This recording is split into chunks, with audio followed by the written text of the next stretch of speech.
All right. So I want to tell you why I'm responsible for the Oklahoma Sooners losing the 2008 BCS game. And you're wondering, how does little old me be responsible? So this story starts off at Campus Speak. And you're wondering, what is Campus Speak? When I finished school, I went and did this paid internship at Campus Speak, it's a college speakers agency. And at this, I moved out to, I was looking at all kinds of things. I thought about going back to Australia, working on a resort island, but I found I couldn't get a visa without having a job, couldn't get a job without a visa. So I said, I'll move to Denver, live in Denver, do that. So I lived in this townhome with the other interns, and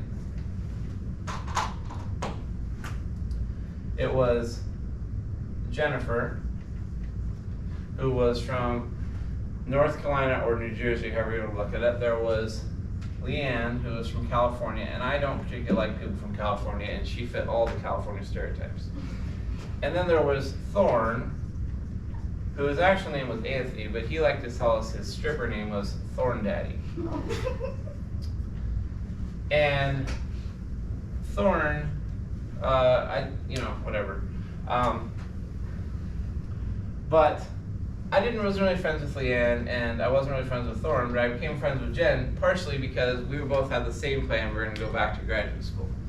So then she went off, we both finished the internship, she went off to Cincinnati. She was doing epidemiology, which sounds like maybe, sounds like skin, but it's epidemics. So she was probably really active during COVID. I think I misspelled Cincinnati, but that's okay. And I went to Mo State, which was in Springfield, Missouri. And we both did our programs, and then we said we're gonna keep going to school, and she went to Florida, and I went to Oklahoma. So in 2008, it was looking like Oklahoma and Florida were gonna end up in the BCS championship game. So we said, hey, it's been 2 years since we saw each other, but we should go to the game. And so we did. We went to the BCS game, and as you know, turned out they were playing. And on New Year's Eve, this was like a week before the game, who do you want to guess we saw? I said I was going to come down earlier so we could go out for New Year's Eve, hang out for a little bit more, and we went out in Gainesville, Florida on New Year's Eve. The game was at the Orange Bowl, which is in Miami, so I went down to Gainesville. Who do you want to guess I saw at on New Year's Eve in Gainesville, Florida? Tebow? Yes, St. Tebow.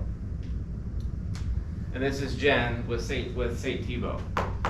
And I'm discovering that people don't really know who Tim Tebow is anymore, even though he's on commercials and on TV and all this, but he was the Miami quarterback. So I'm sitting there messaging all my people back at home, but hey, I'm 6 feet from Team Tebow. What's going on? And they said, hey, you should break his leg so he can't play. I did not break his leg because he was with a bunch of offensive linemen, and he's also Superman, so I probably couldn't have broken his leg anyway. But the next week, in the second half, he took over the game, and the Gators beat the Sooners. Florida Gators beat Oklahoma. So if I had seen him on New Year's Eve, broken his leg, he would have been able to play. Oklahoma would have, instead of losing, they would have beaten Florida. So that's why I'm responsible for the Oklahoma Sooners losing the 2008 BCS championship game. And there you go.